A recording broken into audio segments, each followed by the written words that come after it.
Starting off this video kind of different, but this is my friend's 2004 CL55 he just got for super cheap. Fixed it up, had a blown engine, but he's got it running now and it's running really good. I wanted to show it off a bit. I really do love the 215, particularly the facelift and the compressor cars. Up until this point, I've only actually ever driven a CL65, so this is the first compressor car I'm going to drive today, and this thing is just so beautiful. I've always loved these 215s. I want one so bad. I think after driving this one, I might have to pick up one pretty soon. It's wrap blue. This is not the factory color, of course. It's pewter 735, I believe that was the color. I could be wrong. The wrap is not going to stay on. Headlight tint's coming off. My friend's going to make this car a lot nicer than it is right now. He just got running. It was not running for the past year. Beautiful car. It sounds amazing. No secondaries, no resonator. Proper color interior. Should always be black or two-tone. Amazing. All this is temporary just to get the car running. But it runs really good now compared to having the blown engine before.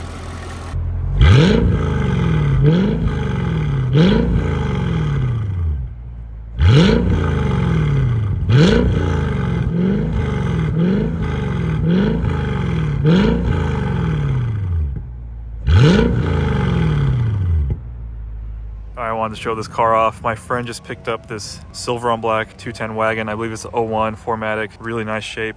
And actually, he has another one. This is the first of the two cars he bought. It's silver on blue. We'll check that out in a minute. Xenons, and it is 4MATIC. Black interior, which is not that common. Heated seats. Just look how nice this trim is. This is a car that came from Washington, so it's in really good shape. Lower on the bolster, not too bad. But you just don't see wagons in this condition anymore, especially in Southern California. The sun just beats on it so much. This walnut trim is nicer than what's in my 210. It comes with the 4MATIC specific all-season mats, and these are now no longer available, so this is really cool to see. Just in beautiful shape. It comes with some weird wheels. I don't know what they are. I think they are factory Mercedes. Snow tires, because this was actually driven in the snow up in Washington. Luckily, no rust, maybe minimal rust, I don't know. Tow hitch, it's a little guy. Rear hatch is still good. Yeah, just in really beautiful shape. And this is the black leather, not the MB-Tex with the gray piping. Really nice. This is the original interior on my 210 sedan. It's a little dirty from that drive from Washington. The soft close works on the rear hatch. And this is what I'm talking about. This is the piping. These cars came optional with leather. They were standard with Tex. So it's actually not super common to see them with leather, but not super uncommon either. Really nice. Yeah, just in really good shape all around. Yeah, it's not perfect, but this is now a, what, 22-year-old car? 139,000 miles. Not bad. And it has the newer keys, and the wagon keys are a little different because they don't have the trunk release, because you cannot release a trunk on a wagon. Same thing with the center console, there's no trunk release.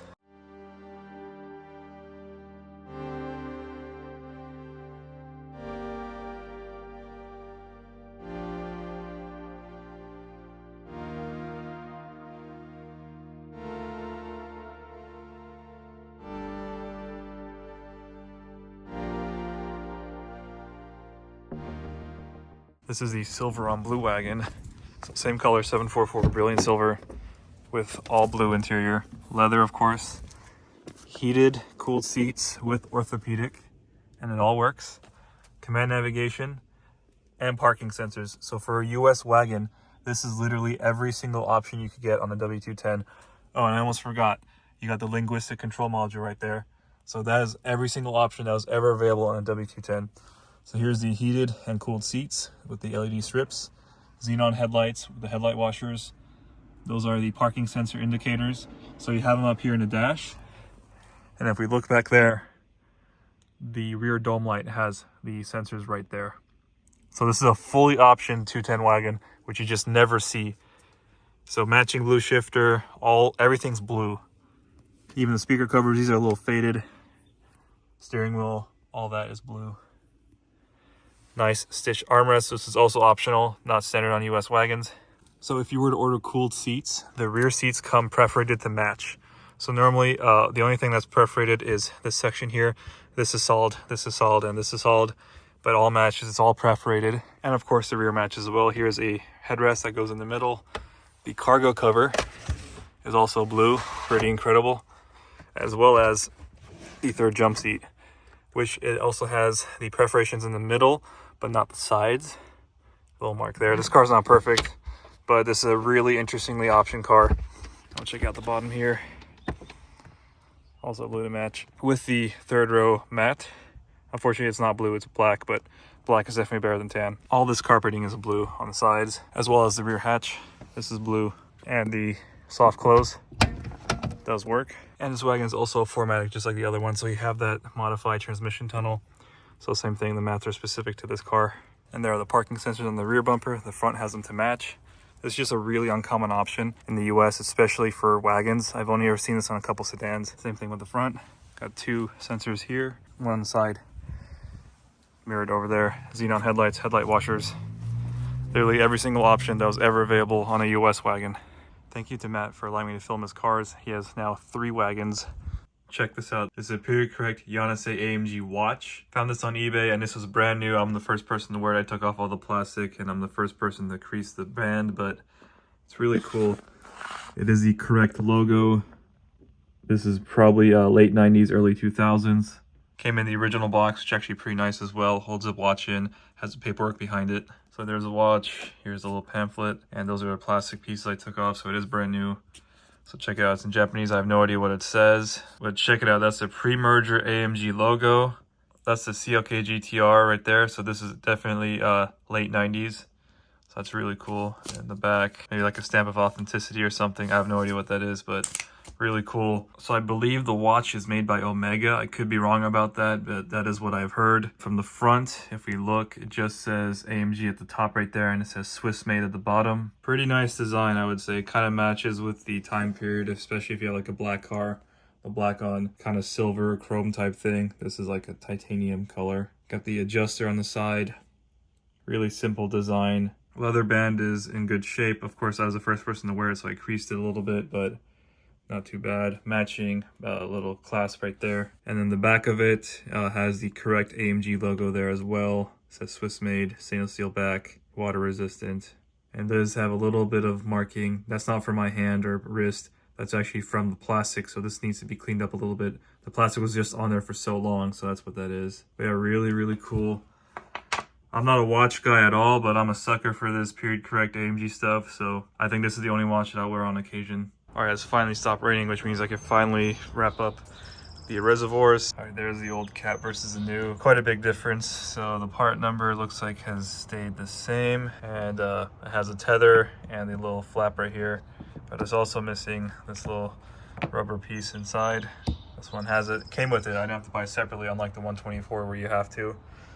So here is the sensor. Not too much of a difference from the top.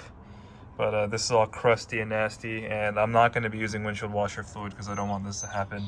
I will just be refilling the reservoirs with distilled water, so that way it doesn't stain and there's no corrosive like elements in it like calcium.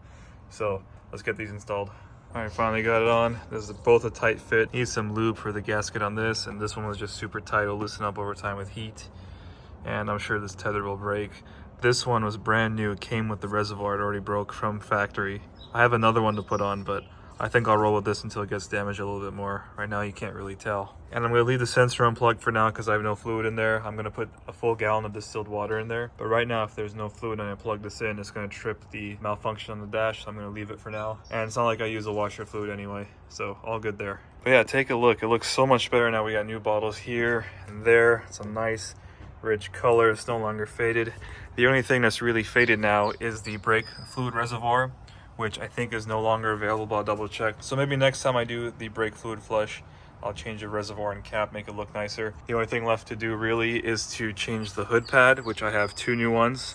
So one will go to this, and then this is no longer available. So I will just clean it up as best I can and perhaps dye the fabric, but maybe not. Hopefully it just gets good just cleaning it up. So that seal's new. I do have a cover for the wiper, and I should get that little piece right there. Just make all that brand new and paint this arm. It's a little chipped up. I might just paint the whole thing off the car and call it done. And we got a pretty new looking engine bay. It already looks pretty good. It's above average for sure. The paint's fairly nice. The air box cleaned up really good and is conditioned with 303. So that's the product I use to condition the plastics, is 303. This is new. A lot of stuff under here is new, which is nice. And just keeping it clean will really like help bring it to the next level. Okay, so next up we are going to finish the exhaust video, which I'm still filming. So I'm going to pull the car out. I have 2 mufflers back here to show, and I'm going to film some driving clips. All right, I just got done filming part of the gutted muffler video. So now I got to go drive it around, get some interior sound shots. Check this out. So I have a W210 E55 muffler right here, and I had this since probably 2016. Long time, never used it. I was actually planning on using it on my car till I found the gutted muffler. So someone had already pre-gutted the muffler, and that's what I put on my car. But super simple process. If you don't want to watch the video, you just cut the top right here and the sides, and then open it up, take out all the sound deadening material, weld it back together, and then you got a very nice sounding muffler. It sounds better than stock. It sounds better than Super Sprint. Super Sprint literally just sounds exactly like stock. I think it's a giant waste of money unless you want the tips, but I think the factory tips look better than Super Sprint. This would kind of be close to the Eisenman exhaust, not exactly, a little bit quieter still. It is definitely a improved sound. And this is how dumb I am. So I do have this 210 E55 muffler. I have one for an M119 pre-facelift car, and this does sound just a little different. I did hear it before it was removed, so I just had to have it. I did get it for a good price. I really have no use for it. I couldn't let it go. And then me being a complete idiot, I did get a set of C55 mufflers because I like the way they sounded and I got them for a good price. So that's probably one of the reasons why I'm so short in space. I just keep finding parts I want.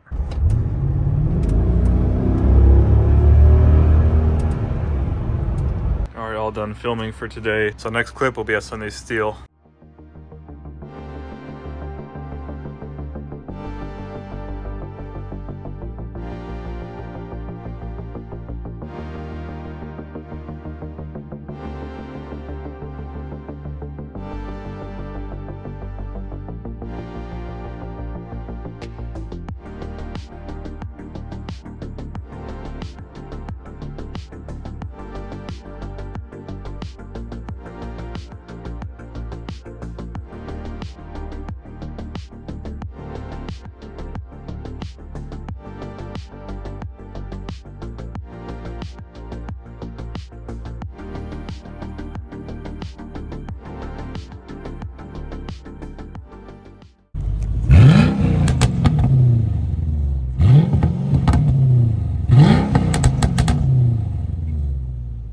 Check out the lineup. We got my car, C55. You guys seen this one in a previous video.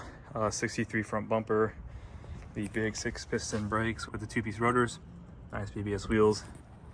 Really cool car. This thing sounds amazing. It's got secondary cat delete resonator with the stock mufflers. Here's the CL55 with the 55 engine swap. It's got the 203, 209, 55 airbox. It's got the 55 brakes from the 203 and 209, SLK55 wheels, which look really nice. I think they fit the CLK really well. I actually wouldn't mind running a set of these on my 210. I think they look really good. And a Remus muffler, which looks to be period correct, which is awesome. You don't see that too much anymore. Really cool car. Brilliant silver, 040 black. All right, check this out. I just picked this up yesterday. This is a spare wheel off of a 99 E55. It looks like it's never been mounted before. It has the original mount, Michelin Pilot Sport tire from 1998. Here's the date stamp, 39th week of 98. This is how they used to stamp it before the year 2000. They just have a single digit. But yeah, I think it's literally brand new. Unfortunately, it has some marks from storage. It's not like 100% pristine, but still. Tire has never rolled on the road besides me just rolling it around. Car has never actually moved it, which is what I'm trying to say. Looks like brand new. It looks like they didn't fully paint the barrel. I think this is just the base coat of color, and then they put clear over the whole thing. It is shiny. But look at the hub. It's like brand new. They may have maybe mounted it once, but I don't think it actually used to roll the car at all, because look at that red line. If this actually moved the car any amount of distance that was significant, that would have come off. And the tread's like brand new.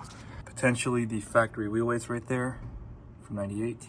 But yeah, it's not perfect. It's got some marks. But really cool. I think it's too nice to refinish, so I'm not going to get this redone. But this will be my spare wheel for the 210, just for show though.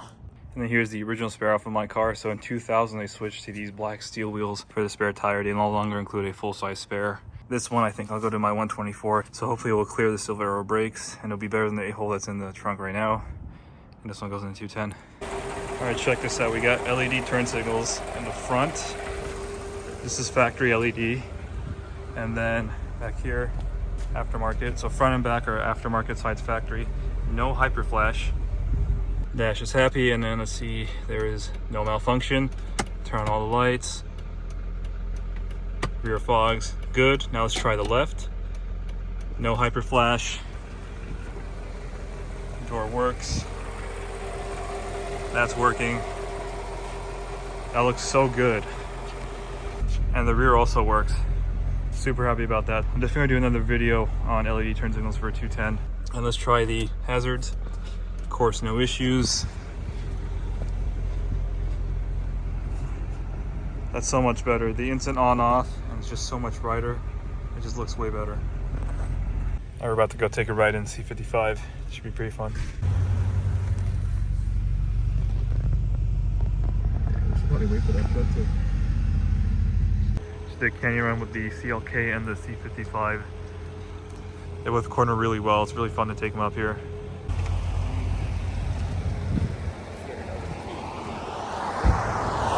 It's a random CL55.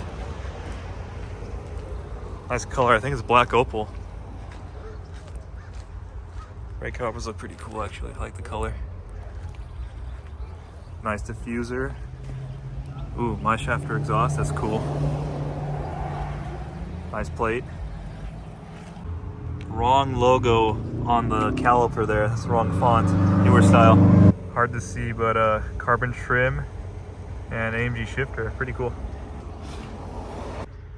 Some wild horses.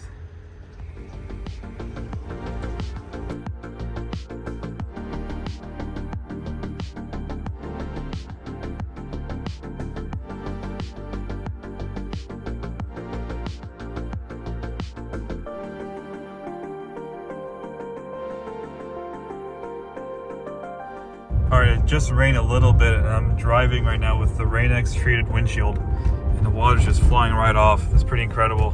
I don't think I'll ever need to use my wiper if that's the case. And I was going pretty low speed too, so that wasn't even like normal driving speed. Alright, so here I am driving at like 45 miles an hour.